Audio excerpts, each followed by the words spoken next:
The LVO and the perfusion is taking 7 minutes. So after maximum 8 minutes, I will know what should I do with the patient. How it's helping me? By decreasing, first, it's an AI-based zero-click, like I said, zero-click solution that use deep learning technology. Access the right information at the right time. So I'm concentrating about right information, right time. Everything is helping the doctor. And the first time we talked about the origin of artificial intelligence in medical. People think that it's from 2 or 3 years. No, 5, 6, no, it's a long time ago. So we begin in medical with the artificial intelligence minimum 15, 20 years before, but we didn't call it artificial intelligence. We call it computer-aided detection, computer-aided diagnosis, computer-aided. It was a computer-aided. Now, we will concentrate on the platform. As you notice, Mark was talking about platform. So even the medical companies, they are creating platform because after that, they will install the clinical applications on top of those platforms. So they will have one artificial intelligence platform, and on top of it, they will adding the clinical apps in order to help with zero clicks. There is one message I repeated a lot in my first session, which is artificial intelligence is not replacing doctor. We are there to help them. Thank you. We are there to decrease the time. We are there to increase the clinical decisions. We are helping them by making their own decisions, but quicker, because time is very important for patient life. And with that time, the patient will live. So we are trying to decrease that time as much as we can. So we are there to help the doctor, not to replace them. I begin with this sentence with every single presentation. Automation platform. Why we call it automation? When I call automation, it's a zero click. When it's one click, it's not automated anymore. So any software can do it with one click. When it's fully automation, fully artificial intelligence, it's a zero click. So as companies, we create a platform to install it next to the machine or modality. I mean by machine, CT scanner, MRI, ultrasound, X-ray. Because those machines are the source of diagnostic for all the medical field, for all the patient. When I need a result, I have to investigate. To investigate, I need a machine. After the machine, I need the result. So this is where I am. This is where I install the artificial intelligence, after the machine. How it's helping me? By decreasing, first, it's an AI-based zero-click, like I said, zero-click solution that use deep learning technology to streamline your workflow for fast actionable. Deep learning, you will hear this two letters a lot, deep learning. When I hear deep learning, mean I learn the server, the machine, the artificial intelligence. How did I learn it? Did I learn it? By sending it a lot of info. I will ask a question again. What is the difference between a good doctor, I will not say a bad doctor, there is no bad doctors, and a normal doctor? Why this doctor, he's better than the other one? What is the difference? He diagnosed more faster. Diagnosing faster. How he arrived to diagnose faster? Experience. That's it. The experience make him better because he's seeing a lot of information. So this is how I do, this is how I work with artificial intelligence. I'm teaching the servers, I'm teaching the machine, I'm sending them information, telling them if this nodule is rounded, let's say it's normal. If have this shape, it's something. And I'm sending all these reports as well to the machine. So the machine is seeing more than 10,000 images per day, probably. 10,000 patients per day. 10,000 images these days is one patient, by the way. And this is the reason why we create artificial intelligence in medical, because the data is increasing. So in the past, 100 image was one patient. Right now, every CT scan is like 10,000 image, 15,000 image. because we arrived to 640 detectors in the CT scan. MRI, 3 Tesla. It can make more than 1,000 images as well. And all these data need to be processed. The doctor alone, can you imagine a doctor who's clicking like 10,000 click, 1, 2, 3, just to see. And 10,000 click, he's not diagnosed because in 1 second he cannot concentrate. So this is where we are helping him. Okay? So so the deep learning mean artificial intelligence. I'm learning him. I'm giving him a deep learning in order to help me give me faster result. It's decreasing the time from scan to clinical decision. We will see where the scan and where the clinical decision. It will accurate the triage, prioritize, and treatment decision. So I have 3 patients, and one of them is more stat than the other. The artificial intelligence will put it in the front to let the doctor see it first because it's a stat case. Automatically receive a full clinical summary. So I'm receiving with no time, like ChatGPT, and how much time ChatGPT will give you the answer? Like no time, 1-2 seconds. So in no time, I'm giving a full clinical summary to the doctor, giving him my opinion, not the result. Then he will read, and then he will say, this is the result. But I'm giving him my opinion, because probably there is more than 100 nodules. He will not see it in 2 seconds. So I'm helping him. Access the right information at the right time. So I'm concentrating about right information, right time. Everything is helping the doctor. So this is the work of the automation platform. In the past, in the normal way, this is a conventional process. This is a patient will attend to do a CT or MRI. Then I will wait for the image transfer. There is a person who will transfer it. Probably some machines have automatic transfer, but what will happen, the automatic transfer will send to the 10,000 image or the 12,000 image. I will be stuck in a place that I will have a lot of data. Then the doctor will come, search for image, select it, load it, analyze it. All this time. Then after the analyze, he will do the post-reconstruction, save and prepare the result and interpret. And if he's busy, it will take probably 2-3 hours, 24 hours, 36 hours. If he's not, he will do it immediately. Right now, after the scan, I will put my automation platform. I'm not talking about which clinical. It's a platform.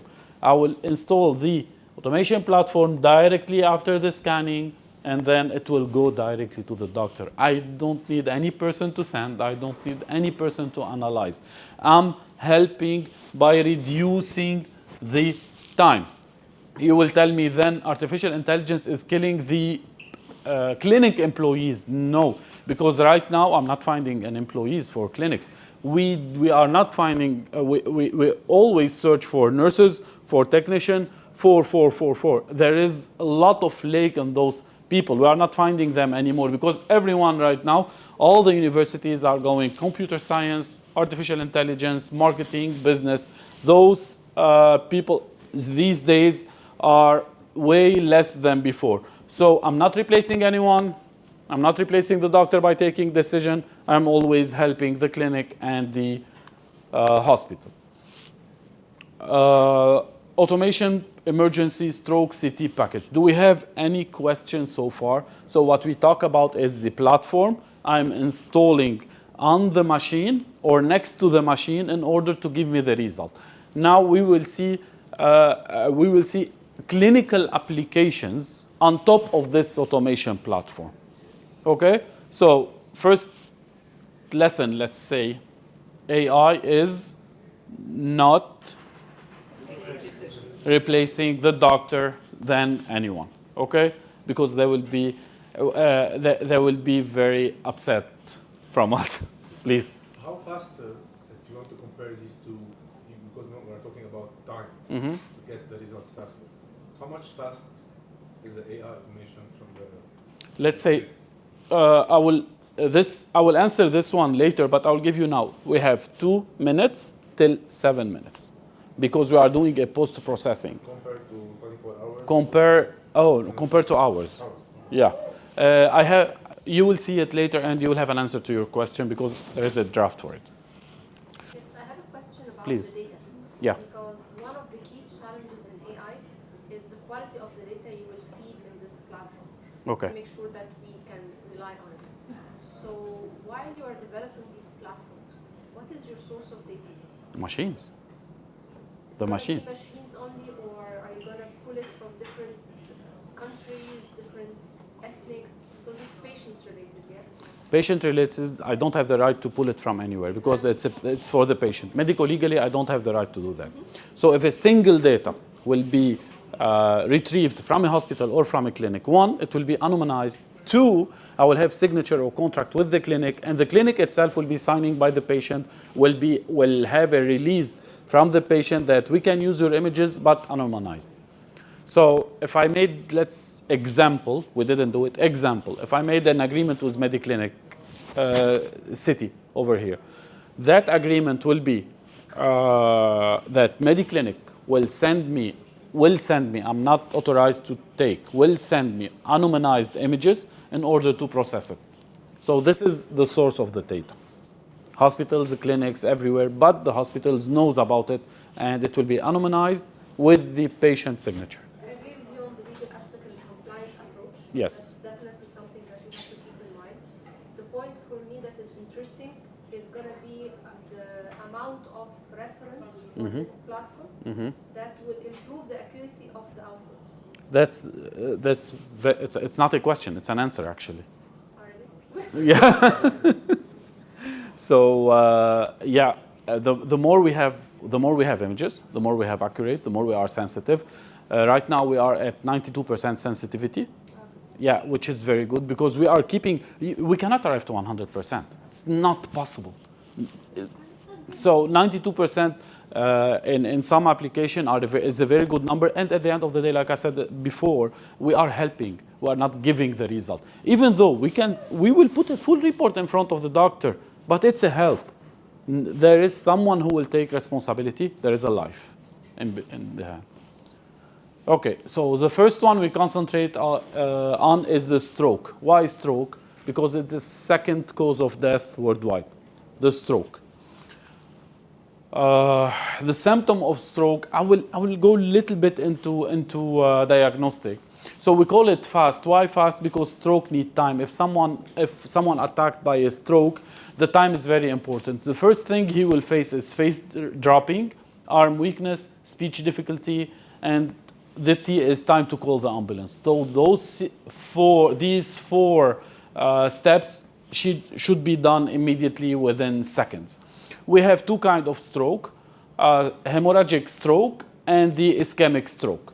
In order to know which stroke the patient have, we need to do MRI or CT scan at least and do the 4 application for the stroke. The artificial intelligence or Canon concentrate on the stroke protocol and create the 4 application in which will help us to know if it's a stroke or not, if it need operation or not. Now, this is an answer for your question. This is the acute stroke protocol, worldwide, multinational, everyone respected, with the timing, the 45 minutes. In 45 minutes, you need to finish the stroke protocol. When the patient arrives to the emergency department, there is a clinical assessment, blood sampling, and preparation for giving him a medicine. As a human being or machine or artificial intelligence, can I interfere with this part till now? No, it's normal. Arrive, everything quick. So probably 2 minutes, 3 minutes, 4 minutes, 5 minutes max, 10 minutes max. I cannot do anything as artificial intelligence for medical in this part. Then the doctor need to know if it is stroke or not. I will send him, they will call the doctor, I will send him to the CT to do a non-contrast CT. Non-contrast CT because I will not know if I should give him a contrast or not. After doing the CT before the automation platform, I need someone to read it in order to decide. And that someone will be neurologist, or neurosurgeon, or radiologist. Sometimes, I'm not talking in the city, I'm talking in the suburbs, I'm facing big difficulties to find that someone to read it. And those 2 applications, the intracranial hemorrhage and the aspect core, and we will see later what will show us, it will take 2 minutes. So in 2 minutes, I'm sending the result by WhatsApp, email, text message, phone, to the doctors assigned by the clinic or the hospital to read it immediately and call me to know what to do. Because after doing this, I have two options. Take the patient to the intensive care or take him to the angio to do an angioplasty immediately. So before that, I was spending 2, 4 hours, 6 hours till I find the doctor tell me what to do. Right now, in 2 minutes, all the results will arrive to their phones and they will decide what to do. Then this is the 2-3 minutes. After that, I will continue to do the perfusion and the LVO. Why? Because I will need a little bit of contrast. I will add the contrast. The LVO and the perfusion is taking 7 minutes. So after maximum 8 minutes, I will know what should I do with the patient. And within those, I will say 10 minutes. Within those 10 minutes, I will not be sitting and waiting. Because we all know that when the patient is on the CT, you need to remove him, then put him again on the wheelchair or the bed, and take him back to the emergency. And this time will be minutes, will be counted minutes. So within this time, I will have the result and send it to the patient. Then I will know if I need intervention or interventional or ICU intensive care. So this 45 minutes used to be more than 2-3 hours, and this is why they said, or they classify the stroke as the second cause of death worldwide. So this is what the companies is doing for the stroke protocol. I'm working here for the evaluation in order to reduce time. This is how I'm helping the patient. So the 4 clinical applications we are doing is the non-contrast CT intracranial hemorrhage. Later I will show you what it will show. So I can see the hemorrhage. The aspect core, I can see the different part of the brain, large vessel occlusion, and the brain perfusion. The ICH, we call it ICH hemorrhage, it will detect multiple types of hemorrhage. So this is a type, this is another type, this is another type. So the doctor can see immediately how bad is the hemorrhage inside the brain. The input data, I don't need a contrast, so in 2 minutes I can do it. Accuracy, this accuracy comes from how many cases I'm giving the system. So far we are more than 1 million cases. We passed the 1 million case. The clinical performance, 91% sensitive and 97% specific, because this application is easy. Detect the hemorrhage is easy for the clinical field. The second one, aspect core. In the aspect core, I can give the doctor immediately an automatic quantification of the 10 regions of the brain, immediately with no time. And I will send it to him like that. The brain is divided into 10 regions. With the heat map for this one, we call it red, green, and this heat map for easy visualization. I will give him the 10 point of scoring, and the performance in this one is 77% sensitive, 88% specific, and 86% accuracy. LVO, it will detect the occlusion. When I say occlusion, mean this one is dilated, so there is an occlusion here somewhere, which cause the stroke. So I can detect the occlusion. It will determine if thrombolytic therapy can be applied. And this one, I know if I can give him a therapy, or he will go to ICU, or they will open to put a shunt or a stent in the brain. The input data is a contrast CT. Sensitivity is 93% and 94%. The brain perfusion, I can give him a map. It will analyze the flow of the blood in the brain. So when I know the flow of the blood, I will know how to treat the hemorrhage. So this 4 application, I put it on top of the automation platform. We have the automation platform. After that, the clinical application. Those 4 are dedicated for the stroke. In that way, I will be helping the patient faster. So this is stroke brain. Chest pain. Chest pain, we know a lot of people who feel chest pain. Some of them Like my grandmother was saying, oh, drink a cup of tea. You have a, they will think, so if the chest pain is here sometime, it will be on the head of the stomach. So they will tell him, oh, drink a tea. After 2 hours, he will be dead. Because it will be like aortic dissection. And when I say aortic dissection, means the aorta dissected. So all of hemorrhage. There is a lot of deaths caused by the hemorrhage. We create 2 applications because the third one is not yet finally developed. The PE, we call it pulmonary embolism, and the aortic dissection. The PE will flag and treats patient quickly with positive finding because the PE is really hard to be detected manually and need time to be detected. The aortic dissection, majority of the patient coming to the emergency with aortic dissection come in the afternoon or night time. In the PE, it's a life-threatening condition. Prompt treatment reduce the mortality risk. The mortality risk is very high, 30% mortality rate for untreated PE versus 8% for diagnosed and treated PE. Those numbers are made, the majority of those numbers are from the US. 30% mortality are caused by undetected pulmonary embolism. 20 to 50% patients with PE are misdiagnosed because there will be another diagnosis.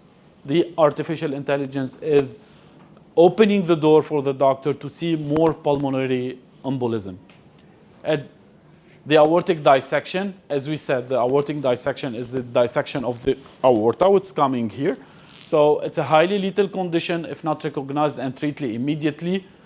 Mortality rate, AD 25%, 6 hours, 50% at 24 hours. So if they diagnosed it as stomach pain or pain, whatever, in 24 hours he will be dead. I personally know probably more than 8 cases in the past, aortic dissection, misdiagnosed, and passed away. And of course, majority of you hear it before. Like he went to the hospital with a stomach ache, then he's dead. Did you hear it before? Majority of it are AD, aortic dissection. So AD and PE share symptoms. An accurate tool is needed to prevent misdiagnosing patient with acute chest pain. So every single acute chest pain we are doing right now is CT chest, and then automatically we will give them the result of the AD and the PE. This is how we work in the chest pain package. When the patient arrives, he will do the CT, all this, it will be automation platform, and then I will export the finding to the insight result. When I say insight result, mean the hospital. It will be sent through DICOM viewer. DICOM viewer means the PACS, the picture archiving and communication system of the hospital, and it will send to the treatment team and the care team. They will have it immediately in front of them. They will know the result and send the order to treat it immediately. Who's intended to use it? Clinicians, clinical use for the chest CT, chest or thoracoabdominal CT, AI, and the clinical notifications. The insight result, and this is how the result will appear. They will have an image. On top of the image, every single application. It can be divided by 8, 10 as based on the doctor's preference. It can be 1, and then it can be a report saying, let's say, suspected hemorrhage, 2 words. When it is suspected hemorrhage, he will do his job. It's his job to continue, not my job. I did the 90% of it. So insight result, as I said, can be sent by an email, can be stored on the PACS, and we can have a summary of every single application. The summary of it, it's harness the power of the deep learning, emergency triage that fast and intelligent, make the right treatment plan for your patient, and insight result to make critical clinical decision. So what we talked today is, I will do my own summary. We talked about the automation platform, which is like every single platform done by every single enterprise. On that platform, And that platform is the preparation of every single clinical application that it will be installed on top of this platform. So platform, let's do it like that. We have right now stroke CT application, we have chest pain application, and soon we will have that, it's already in the market, chest X-ray nodule detection. The chest X-ray is the most difficult image to be read because it's only black and white. You need to read it. So we create application to detect more than 50 clinical disease in that chest X-ray, and it will give you immediately a report. Question before I leave: do you know how many X-ray are not read? I would say in our region, let's say the Middle East and Gulf and North Africa area. How many percentage? Give me a percentage of X-ray not read, because the radiologists don't have time for that. They are concentrating on things more, that for them is more important. 60%. 60% of the chest X-ray are passed without reading. Yeah, because we don't have the enough radiologists to do that. Thank you for your time. And do you have any questions?